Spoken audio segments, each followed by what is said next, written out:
पवित्र चरित्रगंगा भगवती कृष्ण माईच्या तीरावर चालू असलेला हा उत्सव आणि आज आपल्या सगळ्यांचं भाग्य की पूजनीय गुरुजींच्या सानिध्यामध्ये आपल्याला हे भगवत चिंतन करण्याचा योग येत आहे.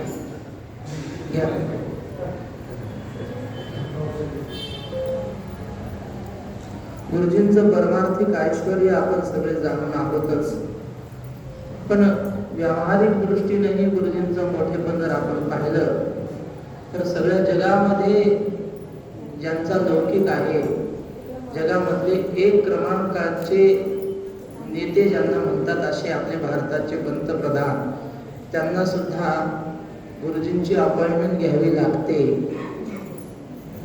राम मंदिराचा शिलान्यास करताना सगळा कार्यक्रम गुरुजींच्या सल्ल्याने झाला. आपण सगळे त्या प्रसंगाचे ज्ञान माहिती असलेले सगळे आपण आहोत. असे गुरुजी अत्यंत सामान्य सारखे आपल्यामध्ये राहतात. मी लहानपणापासून परमहंस परिव्राजकाचार्य सद्गुरू आनंदाश्रम स्वामी महाराज यांच्या आराधनेला गुरुजी येत असतात. आम्ही ते प्रवचन दरवर्षी ऐकतो.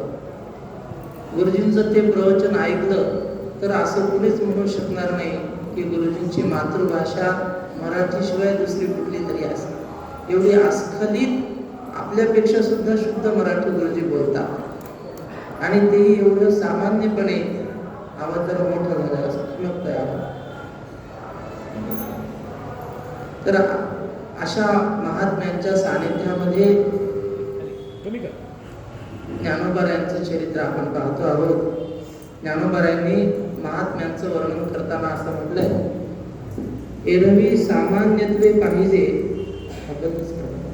एरवी सामान्यत्वे पाहिजे तरी साधारणची देखीजे, एरवी निर्धारिता निणजे सोय जयाची. म्हणजे वरवर जर सामान्य दृष्टीनं महात्म्याकडे पाहिलं तर तो महात्मा अगदी सामान्य माणसासारखा दिसतो, पण त्या योग्यतेचं होऊन जाणकाराने जर पाहिलं तर त्यांच्या लक्षात येईल की हे महात्मे सामान्य नाही. जैसा जना माझी खेचरू असं तुझी जना नोही गोचरू, तैसा शरीरी बरी संसार ओळखे तयाते. असे श्री गुरुजी प्रत्यक्ष काशी विश्वनाथाच्या रूपाने आपल्याला दर्शन देण्यासाठी आलेले आहेत. गुरुजींच्या चरणी विनम्र अभिवादन करू, श्री गुरु पाटील काकांच्या चरणी नतमस्तक करू, श्री गुरु पांडुरंग महाराजांना नमस्कार करू. ही ज्ञानोबारायांची चरित्रगंगा. आपण सगळे प्रभू तुम्ही महेशाची या मूर्ती आणि मी दुबळा अर्चितुसे भक्ती, म्हणून बोल जरी गंगावती तरी स्वीकार आल की. काल आपण पाहिलं की श्री क्षेत्र नेवासा या ठिकाणी ज्ञानेश्वर महाराजांनी ज्ञानेश्वरी सारखा अद्वितीय ग्रंथ सहज लीलया निर्माण केला. आणि जगामध्ये ग्रंथ अनेक आहेत, पण नामदेव महाराज म्हणतात नामा म्हणे ग्रंथ श्रेष्ठ ज्ञानदेवी. सगळ्या ग्रंथांमध्ये ज्ञानदेवी ज्ञानेश्वरी अत्यंत श्रेष्ठ आहे. किंवा चोखा म्हणे श्रेष्ठ ज्ञानदेवी ग्रंथ वाचिता सनाथ जीव होती. ज्ञानेश्वरी श्रेष्ठ का तर परमहंस परिव्राजकाचार्य सद्गुरू आनंदाश्रम स्वामी असं म्हणायचे म्हणतात की ज्ञानेश्वर महाराजांनी समोर बसलेल्या श्रोत्यांना आपल्यापेक्षा कधी कमी समजलं नाही.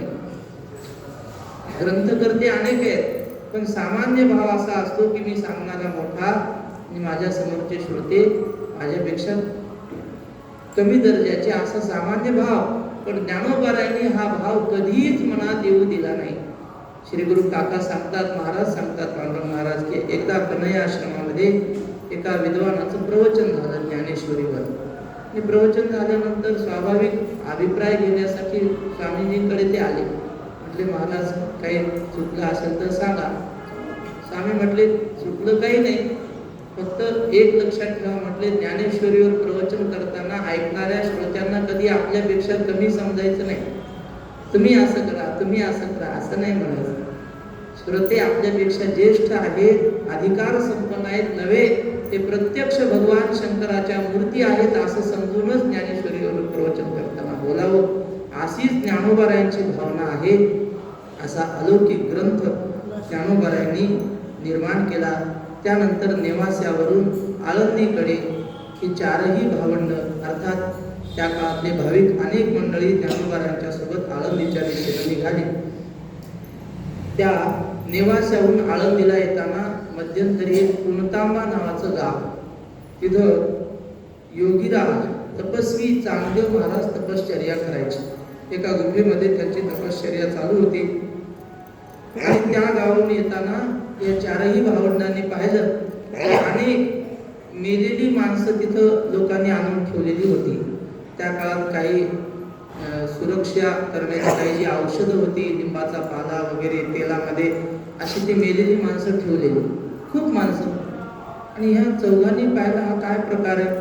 लोकांकडे चौकशी केली आणि मग लोकांनी सांगितलं की महाराज, ही सगळी मेलेली माणसं आम्ही यासाठी आणलेली तिथं की आणखी 2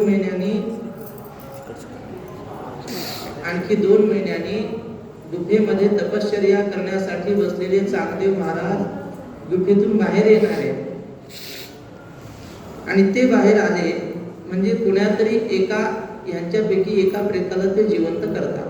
हा त्यांचा दरवर्षीचा नियम ठरलेला आहे की तपश्चर्येतून बाहेर आल्यानंतर मेलेल्या एका माणसाला ते जिवंत करतात. मग मुक्ताबाई छोटीशी 7 वर्षाची, ती म्हटली 2 महिने मेलेला माणूस जतन करून ठेवणं सोपी गोष्ट नाही. लोक रात्रभर सुद्धा दम काढत नाही, संध्याकाळ होण्याच्या आधी आवरून घ्या म्हणतात. 2 महिने सांभाळायचं म्हणजे मुक्ताबाई म्हटली, आहोत त्याला 2 महिने थांबायची काय गरज आहे, त्यासाठी मी करू का म्हटली जिवंत. 7 वर्षाची मुलगी म्हणते मी जिवंत करू का. लोकांना आश्चर्य वाटलं आणि त्या परिसरातले हजारो लोक जमले तिथं, खरंच ही मुलगी जिवंत करते का. आणि मग सगळ्या त्या गर्दीमध्ये मुक्ताबाईंनी एक तिथं मेलेल्या कुत्र्याचं हाड पडलेलं होतं, जुनं हाड. ते हाड असं हातात घेतलं आणि त्या सगळ्या मेलेल्या प्रेतांवरून असं फिरवलं आणि हाड असं फेकून दिलं, तर ते मेलेली प्रेत जिवंत झाली. ते असं लिहिलंय चरित्रकारांनी, ते माणसं जसं झोपेतून उठल्यानंतर जागा झालेला माणूस आपलं अंगरखं सावरतो, उंडासा सावरतो, आपल्या कपड्याला गुंड्या लावतो, असे सगळे झोपेतून उठल्यासारखे जागे झाले. आणि ते जे हाड फेकून दिलेलं होतं की नाही कुत्र्याचं, ते सुद्धा त्या हाडाचं कुत्र झालं. उचलून कुत्र आपटल्यानंतर जसं ओरडतं तसं ओरडत ते पळत गेलं कुत्र. ही मुक्ताबाईची किमया पाहिली आणि सगळ्या लोकांनी साष्टांग दंडवत घातले. निळोबाराय म्हणतात, निळा म्हणे जी ही प्रेते जीवविली, वरदे उपजविली स्त्रिया बाळे. हे पुणतांब्याचा हा चमत्कार घडला. त्यानंतर पुणतांब्याहून पुढे आळे नावाचं गाव आहे, आता आपण आळे फाटा म्हणतो, त्या ठिकाणी ज्ञानेश्वर महाराज आले. आणि ज्ञानोबारायांच्या सोबत तो रेडा सुद्धा होता, ज्याच्या मुखातून वेद बदलले होते. तो रेडा, त्याच्या मुखातून सतत वेदमंत्र चालूच. आणि त्या आळे फाट्याच्या जवळ आल्यानंतर त्या रेड्याची चालण्याची गती जरा मंद झाली. जणू काही तो रेडा आपल्या चालण्यातून माऊलींना सांगत होता की ज्ञानोबाराया, मी रेडा असून तुम्ही माझा उद्धार केला, माझ्या मुखातून वेदमंत्र म्हणवले, पण आता माझी जीवन यात्रा संपली, आता तुमच्या हाताने मला समाधी द्या. असं जणू काही तो आपल्या चालण्यातून सुचवत होता. रेडा माऊलींच्या सोबत चालत असताना त्या छोटीशी मुक्ताबाई होती, तिला चालायला त्रास व्हायचा, पाय दुखायचे. ज्ञानेश्वर महाराज मुक्ताबाईला रेड्यावर बसवायचे, असं वक्ते महाराजांनी लिहिलंय. छोटीशी मुक्ताबाई म्हणजे देवीचा अवतार, तिचं ते वाहनच मुक्ताबाईचं. आणि मग आळ्याला आल्यानंतर ज्ञानेश्वर महाराजांनी त्या रेड्याला समाधी दिली. आळे फाट्याला अजूनही ते मंदिर आहे रेड्याच्या समाधीचं. उतरले तेव्हा आळ्याची वनी, पशुतये स्थानी शांत केला. म्हणजे रेड्याला आळे फाट्याला समाधी दिली. तिथून पुढे आल्यानंतर थोड्या एक 10 कोसाच्या अंतरावर म्हणजे नाशिक पुणे या रस्त्यावर आळे फाट्याच्या 10 कोस अलीकडे कोळ्याचा जो मालक होता, त्या रेड्याचा मालक कोळी, त्यालाही समाधी दिली ज्ञानेश्वर महाराजांनी. आणि त्यानंतर चाकण ह्या गावी आले. आता मोठी म्हणजे शहर आहे चाकण. तिथं पूर्वी चाकण छोटं गाव, आणि तिथं माऊलींची दिंडी आल्यावर तिथे महिपतीराव नावाचे कोणी पाटील होते, श्रीमंत. त्यांनी पाहिलं वारकऱ्यांची दिंडी आली, सगळ्यांना आग्रहपूर्वक आपल्या घरी घेऊन गेला तो आणि सांगितलं आमच्या घरी आज मुक्काम करा. सगळे वारकरी थांबले. बांधले आणि रोजच्या प्रमाणे ज्ञानेश्वर महाराजांचं कीर्तन, नामदेव महाराजांचं कीर्तन, असं सगळा आनंद उत्सव तिथं सुरू झाला. आणि रात्री सगळे कीर्तन वगैरे झाल्यानंतर सगळेजण बसले आणि तो जो घर मालक होता महिपतीराव, तो ज्ञानेश्वर महाराजांच्या जवळ आला, रडायला लागला हात जोडून. मुली म्हटले, अहो तुम्हाला आज एवढा आनंदाचा दिवस तुम्ही रडता का? असं म्हटल्यावर त्या महिपतीरावाने सांगितलं, माऊली रडण्याचं कारण असं आहे की आज तुमच्यासारखे संत महात्मे माझ्या घरी आले, माझ्या भाग्याचा उदय झाला, पण माझ्या जीवनात एक समस्या आहे. काय समस्या? म्हटले, माझी मुलगी आहे आणि ती अत्यंत धार्मिक आहे, तिला देवाधिकाची साधू संतांची फार आवड आहे, रात्रंदिवस नामस्मरण करीत राहते. तर म्हटले काय करू? मी माझी मुलगी कराडला, हेच ते कराड, याच गावातली ती घटना. कराडला रामदेव म्हणून कुणी राजे होते 750 वर्षापूर्वी, कुणी मांडलिक असतील नाही तर राजे असतील, रामदेव असं नाव त्यांचं. तर त्यांना मी ही मुलगी दिली आणि ते राजे नास्तिक आहेत म्हणजे. तर रामदेव राजा कराडचा नास्तिक होता. या कराडमध्ये कुण्या साधू संताला यायला सुद्धा परवानगी देत नव्हती, कुणी भिक्षा मागायची नाही, कुणी संन्याशाने या कराडमध्ये यायचं नाही, अशी सक्त ताकीद. अत्यंत नास्तिक, देवाला न मानणारा तो. आणि त्या महिपतीरावाने सांगितलं, माऊली माझी कन्या मी त्यांना दिली, पण काय करता, कन्येचा जीव तुटतो, कीर्तन ऐकावं वाटतं तिला, भजन करावं वाटतं, पण हा कुठे तिला कीर्तनाला जाऊ देत नाही. मग माऊली म्हटले, तुम्हाला काय म्हणायचंय? ते म्हटले, काही नाही, जसे तुम्ही माझ्या घरी आले, एक दिवशी माझ्या मुलीच्या घरी जा आणि आमच्या जावयाला एकदा परमार्थिक करा, एवढीच माझी विनंती आहे. तुम्ही रेड्याला जर परमार्थिक करू शकता तर हे तर माणूस आहे, अवश्य एकदा जा. ज्ञानेश्वर महाराजांनी मनात ती गोष्ट ठेवली की आपल्याला एकदा कराडला जायचंय. माऊलींना सुद्धा कराडला यावं वाटलं. हे सगळे संत आलेत महाराज, तीर्थक्षेत्र आहे. परवा काकांनी सांगितलं कराड महात्मे म्हणून ग्रंथ आहे म्हणे, आम्ही काही वाचलं नाही, पण अनेक महात्मे या ठिकाणी आले. पुढे ज्ञानेश्वर महाराजांची तीर्थयात्रा झाली. तीर्थयात्रेच्या शेवटी जेव्हा ज्ञानेश्वर महाराज महाराष्ट्रात यायला लागले तेव्हा कराडमध्ये इथं आले आणि ते लक्षात होतं माऊलींच्या की आपल्याला इथं जायचंय. मग याच कृष्णेच्या वाळवंटामध्ये माऊलींचा सप्ताह झाला 750 वर्षापूर्वी, कारण आत यायला परवानगी नव्हती. कृष्णेच्या तीरावर सप्ताह सुरू झाला आणि मग गावातले महिला मंडळी, पुरुष कीर्तनाला येऊ लागले. नामदेव महाराजांचं कीर्तन चालू होतं आणि कीर्तनामध्ये नामदेव महाराजांनी वैष्णवांना केलेल्या अन्नदानाचा महिमा सांगितला. नाथ महाराजांचा एक अभंग आहे. नाथ महाराज म्हणतात, गावंढे गावीचे सहस्र ब्राह्मण, म्हणजे खेड्यापाड्यातले साधे सुधे 1000 ब्राह्मण जर जेवू घातले तर तीर्थक्षेत्रातला एक ब्राह्मण जेवू घातल्याचं पुण्य लागतं. तीर्थक्षेत्रातले 1000 ब्राह्मण जेवू घातले तर एक वेद पाठक जेवू घातल्याचं पुण्य लागतं. 1000 वेद पाठक जेवू घातले तर एक पंडित जेवू घातल्याचं पुण्य लागतं, म्हणजे वेदाचा अर्थही जो जाणतो असा पंडित जेवू घातल्याचं पुण्य लागतं. असे 1000 पंडित जेवू घातले तर एक संन्यासी जेवू घातल्याचं पुण्य लागतं. 1000 संन्यासी जेवू घातले तर एक परमहंस जेवू घातल्याचं पुण्य लागतं. 1000 परमहंस जेवू घातले तर एक ब्रह्मवेत्ता जेवू घातल्याचं पुण्य लागतं. आणि असे 1000 एक ब्रह्मवेत्ता जेवला तर ब्रह्मा, विष्णू, महेश हे तीनही देव तृप्त होतात, ब्रह्मवेत्ता जर जेवला तर. आणि एक वारकरी जर आपण जेवू घातला, नामधारक जर जेवू घातला तर हजारो ब्रह्मवेत्ते जेवू घातल्याचं पुण्य लागतं. असं नाम महिमा नामदेव महाराजांनी कीर्तनात सांगितला. आणि योगायोगाने ही रामदेवरायाची पत्नी चोरून आली होती महिलांमध्ये मिसळून कीर्तनाला, आणि तिनं ते ऐकलं आणि तिच्या मनात पक्क केलं तिनं की हे वारकरी पुन्हा आपल्या परिसरात येणार नाहीत, यांना आपल्या घरी न्यायचंच, काही का करणं होईना मी काही करीन, पण हे वारकरी माझ्या घरी आले पाहिजे आणि यांचं उष्ट माझ्या अंगणात पडलं पाहिजे, हे जेवले पाहिजे माझ्या घरी. काय करू? पती तर ऐकत नाही. मग ती घरी आली. एकुलता एक मुलगा होता आणि असा निश्चय केला म्हणजे मुलगा मारून टाकायचा. काही हिरकणी नावाचं विष घेतलं म्हणजे आणि ते आपल्या मुलाच्या खाण्यामध्ये घातलं, मुलगा मेला. ही बातमी नवऱ्याला कळलं. तो म्हटला, अगं असं कसं झालं? ती म्हटली, कसं झालं म्हणजे तुमचं पाप उदयाला आलं म्हणे. तुम्ही साधू संतांना गावात येऊ देत नाही, त्यांचा द्वेष करता, देवाला मानत नाही, हे तुमचं सगळं पाप उदयाला आलं म्हणून एकुलता एक आपला वारस मेला, आता काही खरं नाही. तर म्हटलं काय करावं लागेल? काय नाही म्हटले. त्या ज्ञानेश्वर महाराजांनी मेलेली माणसं जिवंत केली, त्यांची बहिणी मुक्ताबाई, त्या सगळ्यांना घरी घेऊन या, त्यांना जेव घाला, आपला मुलगा जिवंत होईल. आता याला हे सगळं मान्य नव्हतं, पण आता नाईलाज आहे. जर नाही बोलवलं तर एकुलता एक पोरगा जातो, काय करा? गेला. ज्ञानेश्वर महाराजांना विनंती केली की आपण सगळे आमच्या घरी या, आमच्या वाड्यात आपलं कीर्तन करायची माझी इच्छा आहे. आणि मग माऊलींना पाहिजेच होतं ते, आणि माऊलीने ओळखलं तेच हे चाकणच्या पाटलांची जावई. मग माऊली आले, सगळ्या संतांना घेऊन कीर्तन सुरू झालं. आणि कीर्तन झाल्यानंतर माऊली असे बसले, त्या सीताबाई पाया पडायला आल्या आणि त्यांनी माऊलीच्या कानात सांगितलं की माऊली, मी फार मोठा अनर्थ केलाय तुम्हाला घरी आणण्यासाठी, आता माझी लाज राखण्याची जबाबदारी तुमची आहे.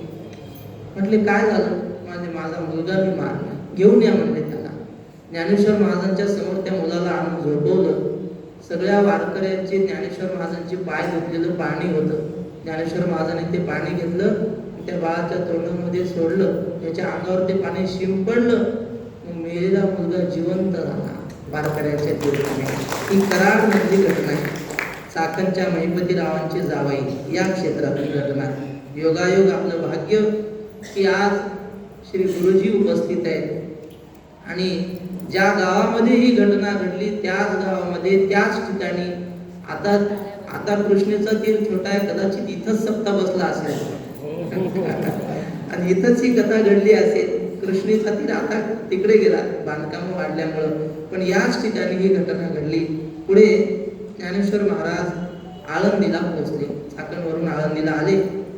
आणि जरी एवढे सगळे चमत्कार घडलेले होते तरी आळंदीच्या काही लोकांच्या मनात द्वेष होताच.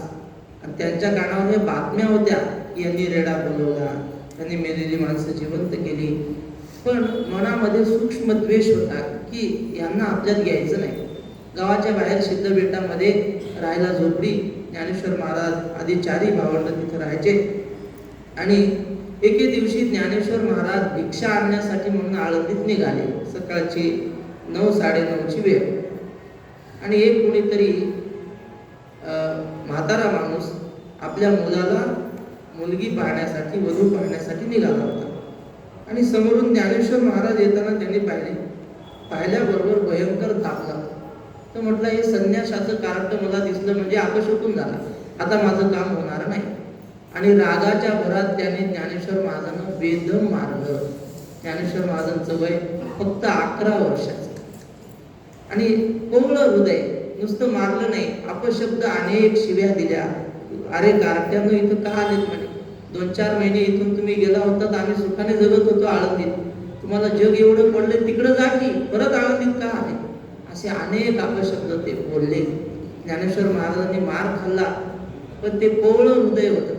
जरी साधू होते, संत होते, तरी सहन करण्याची सुद्धा एक सीमा असते.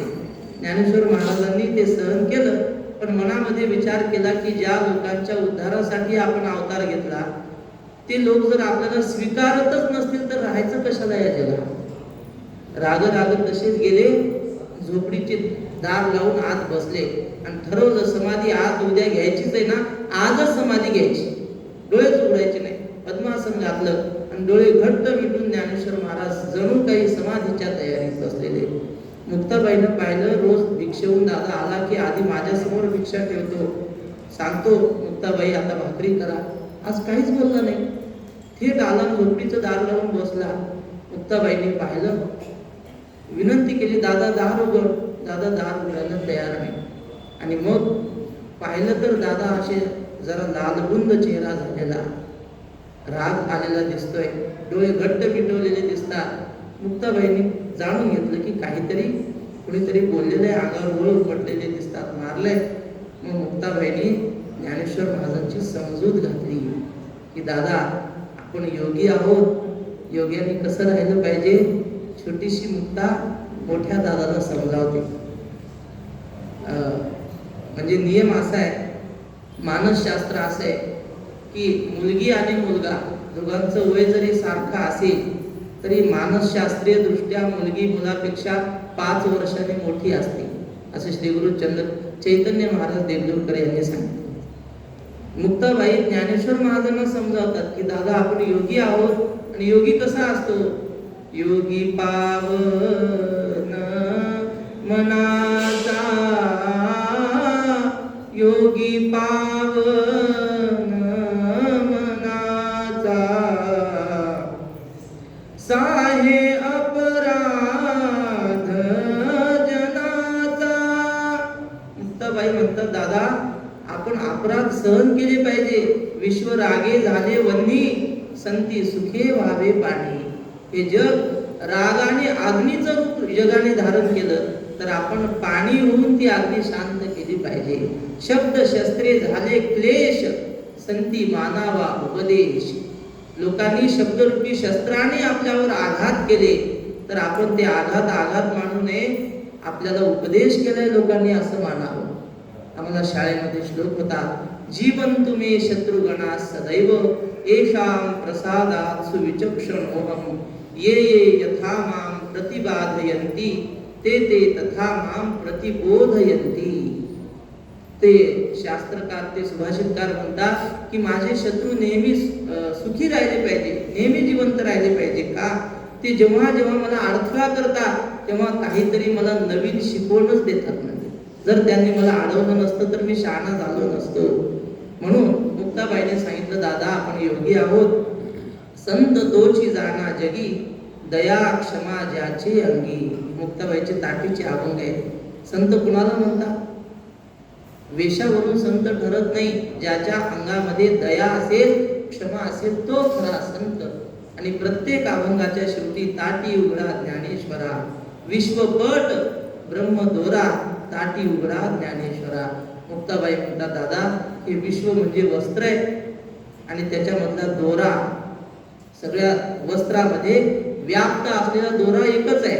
तसं जग जरी भिन्न भिन्न रूपाने दिसत असलं तरी यांच्या प्रत्येकाच्या अंतःकरणातला देव मात्र एकच आहे. आणि तुम्हाला वाटतं का लोकांनी आपल्याला शिव्या दिल्या? अवघी ईश्वराची करणी, काय तेथे केले कोणी. मुक्ताबाई म्हणतात, आपल्या घरात जर आपल्याला सासू त्रास देत असेल, सासू त्रास देत नाही, ते देवाने आपल्यासाठी एक योजना करून दिली की तिने शिवी दिली म्हणजे तुला देवाची आठवण झाली पाहिजे, तू देवाला हाक मारली पाहिजे. ही ईश्वराची करणी आहे.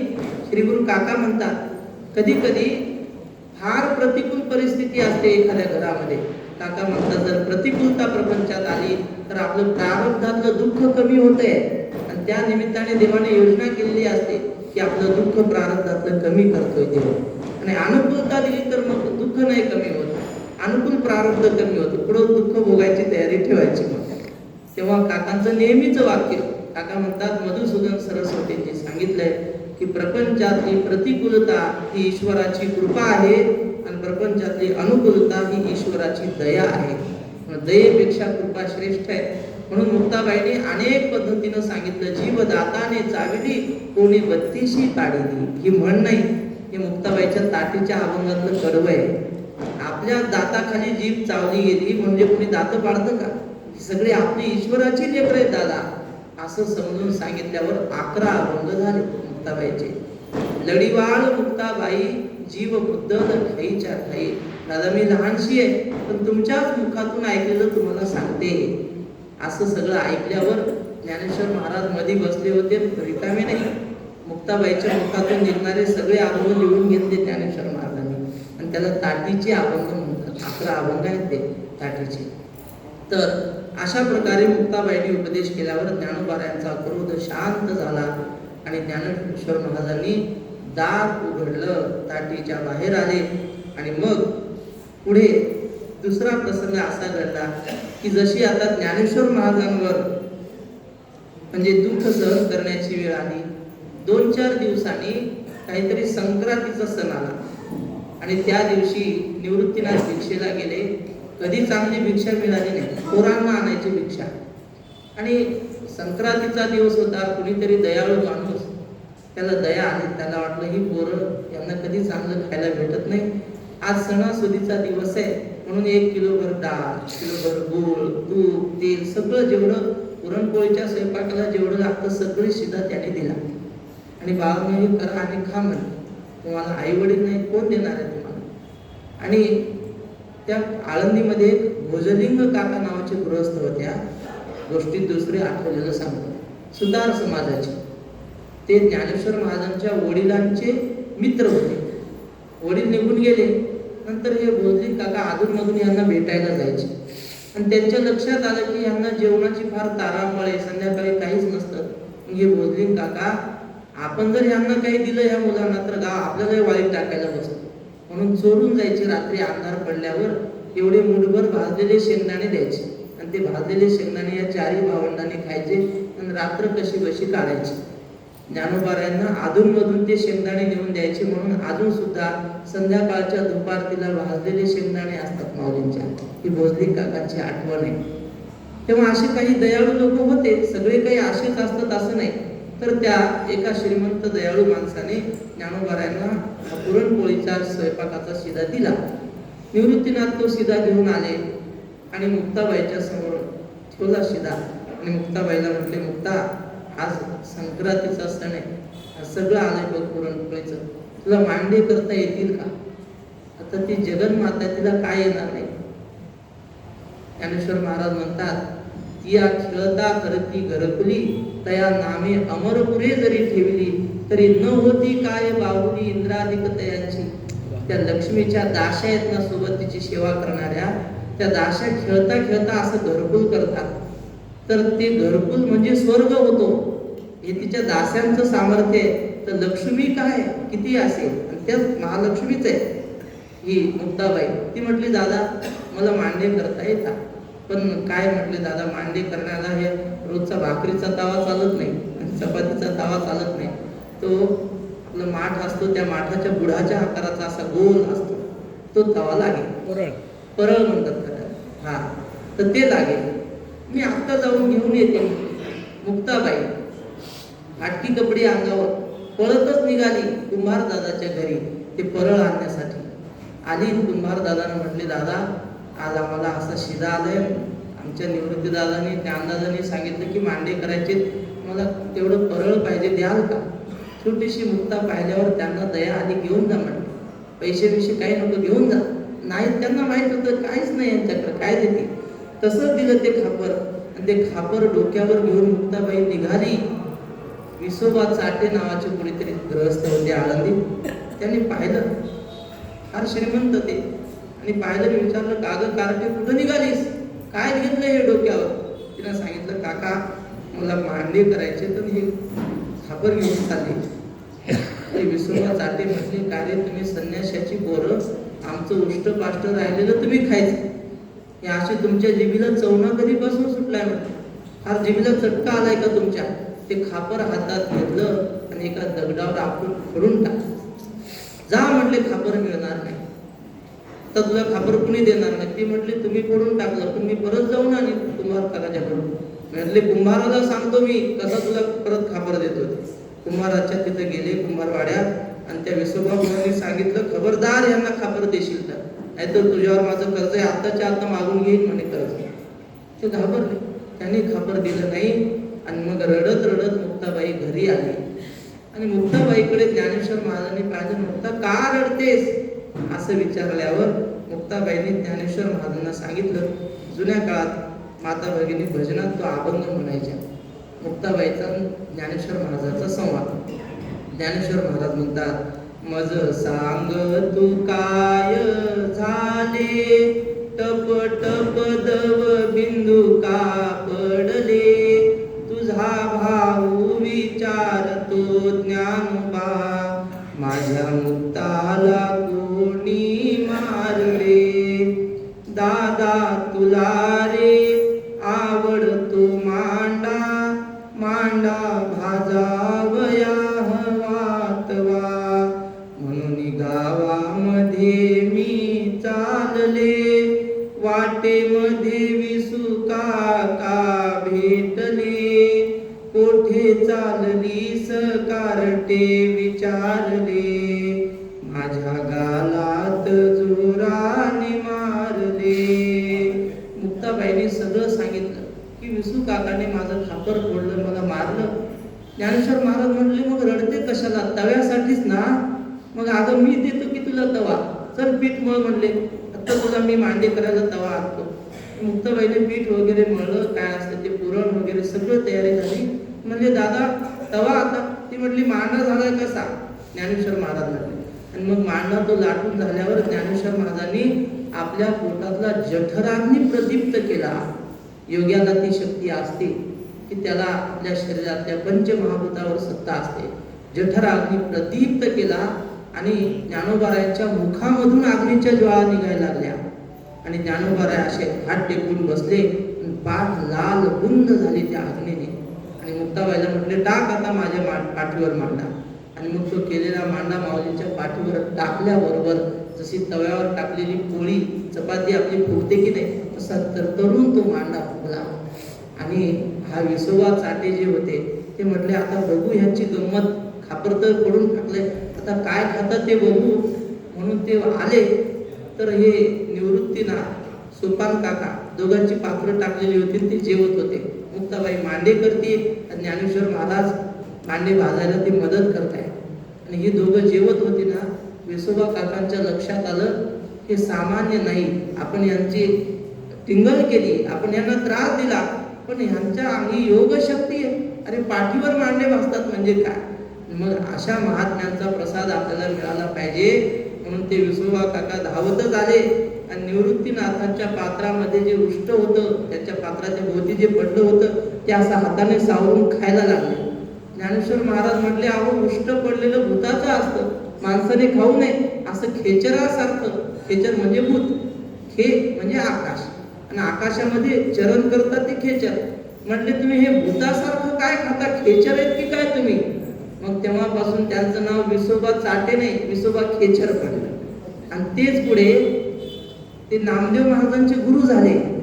मुक्ताबाईने त्यांना अनुग्रह केला. मुक्ताईने बोध खेचरासी केला आणि तेने नामयाला बोधी येले. तेच विसोबा चाटे पुढे औंढ्याला गेले आणि औंढ्याला जाऊन त्यांनी आपली परमार्थिक साधना केली. भगवान पांडुरंगाने नामदेव महाराजांना गुरु पाहिजे होता, तेव्हा नामदेव महाराजांना त्यांच्याकडे पाठवलं. नामा म्हणे खेचर पायी ओळखी झाली सर्वा ठाई. अशा प्रकारे ज्ञानोबारायांच्या जीवनामध्ये अनेक प्रसंग घडले. पुढे ज्ञानेश्वर महाराज त्यांनी पंढरपूरची वारी सुरू केली. आपल्या सगळ्यांना माहिती आहे, वारकरी संप्रदाय हे एक मंदिर आहे. बहिणाबाईंनी वर्णन केलंय की या मंदिराचा पाया म्हणजे ज्ञानेश्वर महाराज आणि या मंदिराचा कळस म्हणजे तुकाराम महाराज. जनार्दन एकनाथ खांब दिला भागवत. एकनाथ महाराज यांनी भागवत रूपी खांब देऊन या मंदिराला आढळ केलं, स्थिर केलं. आणि या मंदिराची प्रसिद्धी विस्तार कोण आहे तर नामातयाचा किंकर तेने केला हा विस्तार. नामदेव महाराजांनी या संप्रदायाचा प्रचार केला, पंजाब पर्यंत प्रचार केला. आज सुद्धा गुरु ग्रंथ साहिबामध्ये नामदेव महाराजांचे 60 अभंग आहे. शीख धर्मामध्ये ग्रंथा इतकं कुणालाच पवित्र मानत नाही, त्यांच्यात ग्रंथ म्हणजेच गुरु. आणि अशा ग्रंथांना पवित्र मानलेलं त्या ग्रंथामध्ये नामदेवरायांचे अभंग आहेत. म्हणजे ते नामदेवरायांना किती मानत असतील, त्यांच्या धर्मगुरूंच्या यादीत त्यांनी नामदेवरायांना घातलेलं आहे. एक महात्मा म्हटला की त्या काळी महाराष्ट्रामध्ये एकच प्रसिद्ध कीर्तनकार होते नामदेवराय, तर त्यांनी वारकरी संप्रदाय पंजाब पर्यंत नेला. आज किती आहेत म्हटले कीर्तनकार? आज मोजता येणार नाही तेवढे कीर्तनकार आहेत, पण महाराष्ट्रामध्ये सुद्धा परिपूर्णपणे प्रसिद्धी झालेली नाही. हे आपलं म्हणजे प्रचारकांचं अपयश आहे. असो, तेव्हा नामदेवरायांनी या संप्रदायाचा प्रचार केला, विस्तार केला. श्री गुरु मारुती महाराज कुरेकर म्हणतात की दिंडी कोणतीही असो, प्रत्येक दिंडीमध्ये भजन एकच असतं, ज्ञानोबा तुकाराम, ज्ञानोबा तुकाराम, असं भजन असतं की नाही. लोक म्हणतात काही काहो तुमच्या संप्रदायात फक्त 2च संत झाले का, ज्ञानोबा आणि तुकाराम, बाकी संत नाही? ते म्हटले संत खूप आहेत बाबा. निवृत्ती ज्ञानदेव, सोपान मुक्ताबाई, चांग बोधला, शेख मोहम्मद गोरा कुंभार, सावता माळी, नरहरी सोनार, जनाबाई, बहिणाबाई, सखूबाई, एकनाथ नामदेव, तुकाराम तुकाराम, असे खूप झाले. मग दोघांचीच नावं का? तर ते पुरेकर महाराज सांगतात, ते म्हटले असं आहे, आपल्याला जर 100 पात्रवाळ्या आणायच्या असल्या, सुट्ट्या 100 पात्रवाळ्या, आपण काय करतो, त्या पात्रवाळ्याचा गठ्ठा खालच्या पत्रावळीला एक हात वरच्या पातळीला एक आहे. दोन धरायची, एक खालची आणि एक वरची. मधल्यांना धरायचं काम, मधल्या आपोआप येतात. तसं खालची पत्रवाळी पाया म्हणजे ज्ञानेश्वर महाराज आणि वरचे तुकाराम महाराज. दोघांचं नाव घेतलं की मधले सगळे आले त्याच्यात असं. म्हणून या दोन महात्म्यांनी वारकरी संप्रदायाचा प्रचार केला. पाया रचण्याचं काम ज्ञानेश्वर महाराजांनी पंढरपूरची वारी पूर्वी होतीच, पण तिला विशेष भजनाचं स्वरूप दिलं. महाराज सांगत कधी आलं तर ज्ञानोबारायांनी या संप्रदायाला स्थैर्य मिळवून दिलं. वारकरी संप्रदायाची पताका खांद्यावर घेतली आणि अवघाची संसार सुखाचा करीन, आनंदे भरीन तिन्ही लोक जाईन गे माये तया पंढरपुरा, भेटेन माहेरा आपुलिया, असं म्हणून संप्रदायाचा प्रचार केला. ज्ञानोबारायांना माऊली का म्हणतात त्याच्याबद्दल एक श्लोक सांगतात की जशी आई आपला मुलगा कुठं प्रवासाला निघाला की त्याला शिदोरी बांधून देते, तसं ज्ञानेश्वर महाराजांनी सुद्धा साधकासाठी शिदोरी बांधून ठेवलेली आहे. शिदोरी काय तर म्हणतात मोक्षोपाय पांथस्य दत्तम ग्रंथ चतुष्टयम अमृतस्य अधिकरसम माऊली ततो मतः. मोक्षाच्या वाटेनं निघालेल्या वाटसरूला माऊलींनी शिदोरी बांधली. कोणती शिदोरी आहे तर अमृतापेक्षा सुद्धा गोड असलेली ज्ञानेश्वरी, पुन्हा अमृतानुभव, अभंग गाथा, आणखी योग वासिष्ठावरची टीका, चांगदेव 65 ही साधकासाठी माऊलीने केलेली शिदोरी आहे. आणि ती शिदोरी खाण्याचं भाग्य ज्याला मिळालं त्याला ज्ञानोबाराय म्हणजे काय माऊली आहे, त्यांना माऊली का म्हणतात ते कळेल. ज्ञानराज माझी योग्यांची माऊली जेणे निगमवल्ली प्रगट केली. श्री गुरु पांडुरंग महाराजांनी एकदा सांगितलं, ते म्हटले इंद्रायणीच्या काठावर जर आपण असं संध्याकाळी बसलो आणि आकाशाकडे पाहायला लागलो तर कधी कधी आकाशातले तारे असे तुटून इंद्रायणी बुडताना आपल्याला दिसतात. म्हणजे आम्ही स्वामींना एकदा विचारलं की स्वामी असं बऱ्याच वेळेला दिसतं आकाशातला तारा असं इंद्रायणी बुडताना दिसतो, काय आहे तर स्वामींनी सांगितलं अहो हिमालयातले योगी असतात आणि त्यांना योग साधना करताना काही अडचणी येतात. योग साधना सोपी नाही, कठीण आहे. आणि मग ती कठीण योग साधना करताना जर काही समस्या आली तर ती आता कुणाला विचारायची. त्या प्रश्नाचं त्या समस्येचं उत्तर देणारे फक्त एकच आहे, ते म्हणजे ज्ञानेश्वर महाराज. त्या ताऱ्याच्या रूपाने योगी येतात, इंद्रायणीमध्ये शिरतात आणि इंद्रायणीतून माऊलीशी संपर्क साधतात आणि आपल्या समस्या सोडून निघून जातात. म्हणून ज्ञानराज माझी योग्यांची माऊली. श्री गुरु चंद्रशेखर महाराजांनी सांगितलं, ते म्हटले आम्ही एकदा आळंदीच्या वारीला गेलो असताना पहाटे 5 वाजता इंद्रायणीच्या स्नानाला गेलो तर तिथे कुणीतरी धिप्पाड उंच माणूस असा पद्मासन घालून ओंकार म्हणत होता. म्हटले मी गेलो तेव्हा त्याने ओम असा प्रणवोच्चार सुरू केला. ते म्हटले मी स्नान केलं, संध्या केली, कपडे पिळले आणि परत निघालो तरी ओंकार एकच चालू होता, मध्ये खंड नाही. म्हणजे जवळजवळ 20 मिनिटं त्यांचा एकच प्रणवोच्चार चालू होता. माझ्या लक्षात आलं की हा सामान्य गुणी नाही. म्हणून ते म्हटले मी नमस्कार केला त्यांना. मी नमस्कार केल्यावर त्यांनी मला विचारलं कोण तुम्ही. ते म्हटले मी माझा परिचय दिला की मी अमुक देगलूरकर घराण्यामधला आहे, एकनाथ महाराजांचा चिरंजीव वगैरे. मी त्यांना विचारलं तुम्ही कोण आहात तर ते म्हटले आम्ही हिमालयामध्ये योग साधना करणारे महात्मे आहोत. म्हटले इथं कशाला वारीला आले. म्हटले आम्ही अधूनमधून येत असतो, इथं आलं म्हणजे आमच्या समस्या माऊली सोडवतात. म्हणून ज्ञानराज माझी योग्यांची माऊली. ज्ञानेश्वरीमध्ये 6व्या अध्यायात योग त्या कुंडलिनी शक्तीचं जे वर्णन केलंय, योगी महात्मे सांगतात की असं कुंडलिनीचं वर्णन कुठल्याच योगाच्या ग्रंथात नाही, एवढं बारकाव्याने माऊलीने वर्णन केलंय. नाडी ते सोडवी, गात्रा ते बिघडवी, साधका ते भेडसावी परी विहावेना. ही कुंडलिनी जागृत झाली की साधकाला प्रचंड त्रास होतो आणि त्याला आता मी मरतो की काय अशी भीती वाटते. तर माऊली म्हणतात भिऊ नये, साधका ते भेडसावी परी विहावेना. असा धीर देणारे, योग्याला सांभाळून येणारे ज्ञानराज माझी योग्यांची माऊली. अशी माऊली त्यांनी पंढरपूरची वारी सुरू केली. आणि त्यानंतर माऊलींना वाटलं की आता आपण एकदा भारत भ्रमणही केलं पाहिजे, तीर्थयात्रा केली पाहिजे. म्हणून भगवान पांडुरंगाच्या जवळ आले आणि विनंती केली की माझ्यासोबत तुम्ही नामदेवरायांना द्या, कारण नामदेवराय जर आले तर आमची तीर्थयात्रा फार आनंदात होईल, कारण ते भजनी आहेत, कीर्तनकार आहेत. नाथ महाराज म्हणतात तीर्थयात्रे सुखे जाऊ, वाचे विठ्ठल नाम घेऊ, संता संगे सेवू वासुदेव धणीवरी. तीर्थयात्रेला अवश्य जावं, पण कुणाच्या संगतीत जावं? रजोगुणी लोकांच्या नाही. मग ते काय, तीर्थयात्रेला जरी गेले, केदारनाथला जरी गेले तर गप्पा कराडचं चालू असतात, गाडी केदारनाथला, माणूस कराडला. तर असं नाही पाहिजे. संत महात्म्यांच्या संगतीत जर आपण गेलो तर आपल्याला खरोखरी तीर्थयात्रा घडते. म्हणून नामदेवरायांना माझ्यासोबत पाठवा अशी विनंती केल्यावर पांडुरंगाने सांगितलं, नामा तुझा भाग्योदय आहे. अरे ज्ञानेश्वर महाराजांसारख्यांची संगत तुला घडते. नामदेव महाराज हट्टी होते. ते म्हटले, देवा ते जगात किती सुंदर तीर्थक्षेत्र असतील, पण मला पंढरपूर सारखं दुसरं काही आवडत नाही बाबा, मी तुला सोडून जाऊ शकत नाही. देव म्हटले, अरे माझी आज्ञा आहे, ती तुझी आज्ञा असू नाही तर काय, तुला सोडून जाणार नाही. मग ज्ञानेश्वर महाराजांचं महत्व समजून सांगितलं देवाने, की बाबा हजारो जन्माची पुण्य असेल तर असे महात्मे भेटतात, तुझ्या जीवनाचं कल्याण होईल. आणि समजून सांगितल्यावर नाईलाजाने नामदेवराय निघाले माऊलींच्या सोबत. मग तीर्थयात्रा सुरू झाली. अनेक प्रसंग तीर्थयात्रेमध्ये घडले. त्यातले काही 2-3 प्रसंग, 1-2 प्रसंग सांगतो आणि थांबतो. महाराष्ट्रातून ती तीर्थयात्रा मध्य प्रदेशाच्या बाजूने चाललेली होती आणि महाराष्ट्र आणि मध्य प्रदेशाच्या सीमेवर एक सातपुडा नावाचा डोंगर आहे. या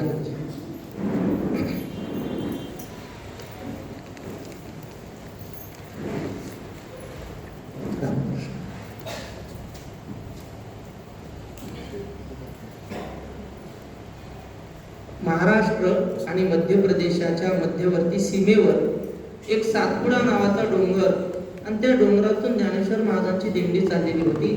त्या डोंगरामध्ये एक भिल्ल राहायचा आणि त्याचा व्यवसाय वाटमारी करण्याचा. त्याचं नाव हरपा. तो काय करायचा, रस्त्याने येणाऱ्या माणसाला धरायचं, त्याचं काय असेल त्याच्याजवळचं द्रव्य लुबाडायचं, मारायचं, मग सोडून द्यायचं, असा त्याचा व्यवसाय.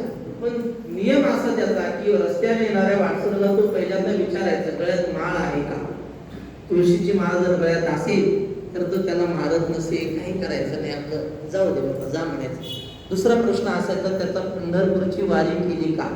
तो जर हो म्हटला तर त्याचा नमस्कार करून त्याला वाटलं लावायचं. गळ्यात माळही नसेल, पंढरपूरला गेला नसेल, मग मात्र चांगलं झोडपून त्याचं सगळं जुगाडून घ्यायचं. म्हणजे वारकऱ्याविषयी त्याला आवड होती.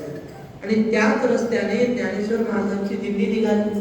टाळ मृदंगाचा आवाज कानावर आल्याबरोबर त्याला वाटलं, या दिशेने जंगलात टाळ मृदंगाचा आवाज कसा?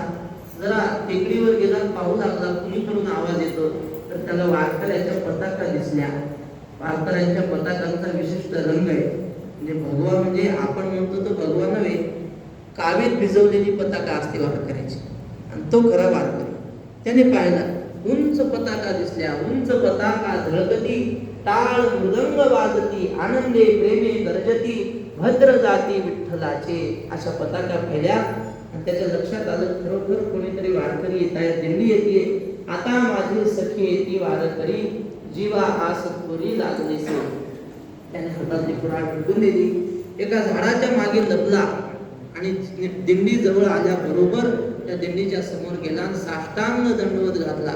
ज्ञानोबारायांच्या दिंडीच्या समोर गडबडा लोळू लागला. माऊलींना नमस्कार केला. माऊलींनी त्याला उभं केलं, विचारलं, बाबा कोण आहेस? त्याने सांगितलं, महाराज मी कोण आहे ते नंतर सांगतो, पण माझी आधी विनंती आपण सगळ्यांनी मान्य करा. काय विनंती आहे? म्हटले, काही नाही, आज तुमच्या दिंडीचा मुक्काम आमच्या वस्तीवर होऊ द्या. अशा प्रकारचे तुमच्यासारखे वारकरी संत कधीच या रस्त्याने आले नाही आणि पुन्हा कधी येतील असंही मला वाटत नाही. पण तुम्ही आलात ना, आता माझ्या घरी चला. ज्ञानोबारायांनी लक्षात घेतलं की दिसायला तर डाकू सारखा दिसतो, पण मनाने सरळ आहे. माऊली म्हटले, काही हरकत नाही, आजचा मुक्काम तुमच्या घरी. घरी घेऊन गेला आणि पत्नीला सांगितलं, अगं असे वारकरी पुन्हा भेटणार नाहीत, लवकर स्वयंपाकाची तयारी कर. तिनं सांगितलं, अहो मालक मी स्वयंपाक करायला नाही म्हणत नाही, पण घरात काही नको का? साधन सामुग्री काहीच नाही घरात. मग त्याने पाहिलं, घरात जाऊन त्याच्याही लक्षात आलं, आता अनर्थ झाला. यांना आपण घरी आणलं जेवायसाठी, घरात काहीच नाही, काय करावं? काय नाही. म्हटले, आता परत धंद्याला गेल्याशिवाय जमणार नाही. त्याचा धंदा ठरलेला.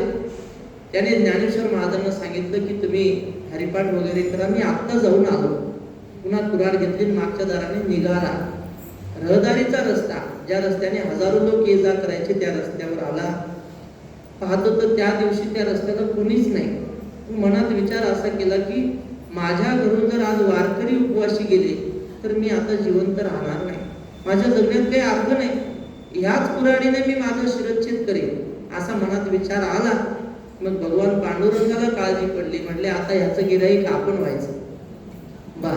आणि मग देवाने ठरवलं, विटेहून खाली उतरला आणि जुन्या काळातल्या पाटलाचा पोशाख घातला, मोठाच्या मोठा फेटा, भरजरी शाल खांद्यावर घेतली, 10 बोटात 10 अंगठ्या घातल्या सोन्याच्या आणि निघाला नटून थटून. हे रुक्मिणीनं पाहिलं. म्हटलं एवढे नटून कधीच निघत नाही, आज फारच सोनं नाणं अंगावर घालून निघाले. देवाचा हेतू होता त्याचा धंदा चांगला झाला पाहिजे हा. आणि हिला वाटलं एवढं सोनं कधी अंगावर घालत नाहीत, आज कोणातरी मोठ्या घरचं लग्न दिसतंय. विचारलं कुठे निघाला? देव म्हटले मार खायला निघाले, यायचंय का? म्हटले चालेल, जेथे राघव तेथे सीता, मी येणार. मग तिनं देव म्हटले हे बघ मी किती नटलोय, तू सुद्धा नटून. तिथं जगाची मालकीन, तिला काय कमी म्हणतात. तिनं सुद्धा नथ घेतली, कानात घातली.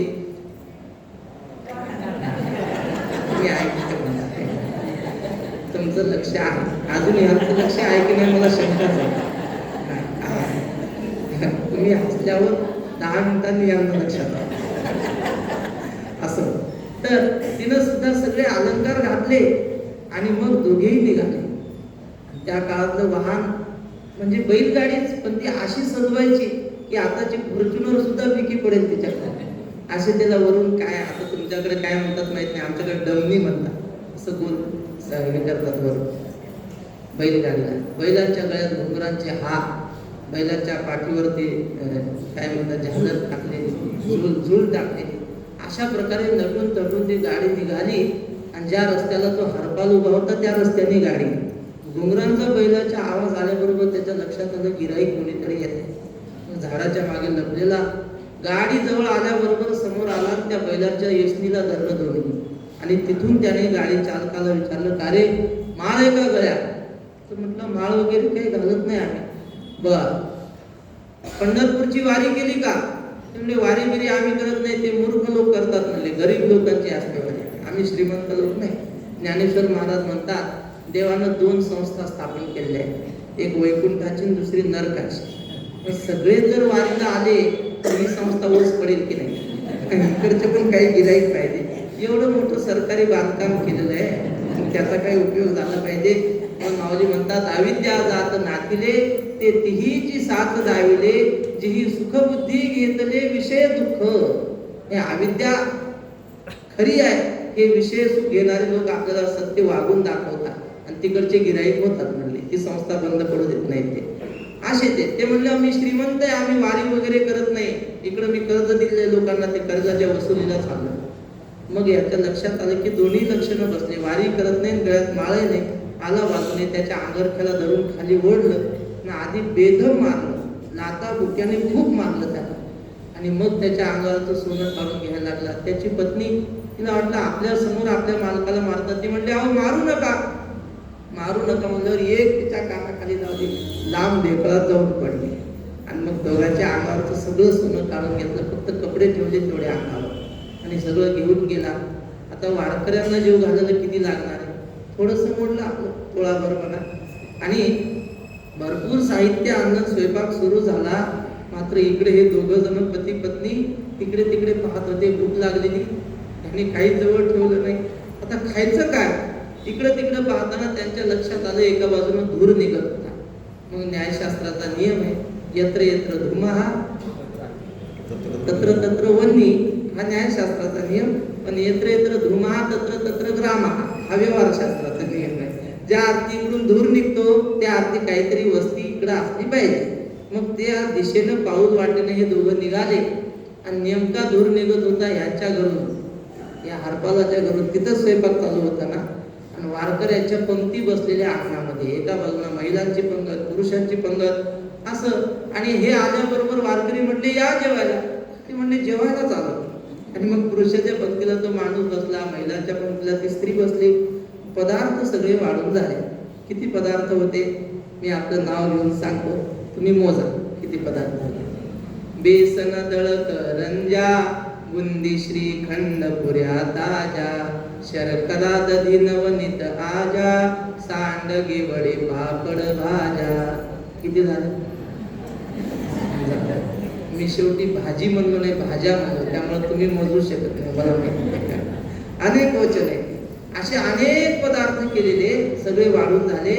आणि मग सहज वाढ चालू असताना त्या सावता महाराजांनी त्या माणसाकडे पाहिलं. सावता महाराजांना चेहरा जरा ओळखीचा वाटला, हा जो आलेला होता मागून त्याचा. सावता महाराज ज्ञानेश्वर महाराजांना म्हणू लागले की माऊली, या माणसाला कुठेतरी पाहिल्यासारखं वाटतं. माऊली म्हटले, अहो चेहरापट्टी सारखी असते, आपल्या गावाकडे कुणी असेल तशाच प्रकारचा हा असेल. ते म्हटले, तसं नाही महाराज, हा ओळखीचा आहे असं वाटतं, पण नाव लक्षात येत नाही. असं होतं बऱ्याच वेळा. ज्ञानेश्वर महाराज म्हटले, हे सावता महाराज एवढं विचार करून आपल्याला पुन्हा पुन्हा विचारतात, बघू तरी. पण माऊलीने जरा निरखून पाहिलं तर माऊलींना खाना पुन्हा पटल्या. माऊलींच्या लक्षात आलं, हा दुसरा तिसरा कोणी नाही, योगिया दुर्लभ तुम्या देखिला साजनी, पाहता पाहता मना न पुरे धनी. हा दुसरा कोणी नाही, हा पंढरपूरचा पांडुरंग आहे. पण माऊली म्हटले, आता जर मी सगळ्यांना सांगितलंय, ताटं वाढलेली आहे आणि ही वाढलेली ताटं लोक सोडतील आणि दर्शन बारी सुरू होईल, म्हणून आता सध्या राहू दे, जेव्हा सांगू.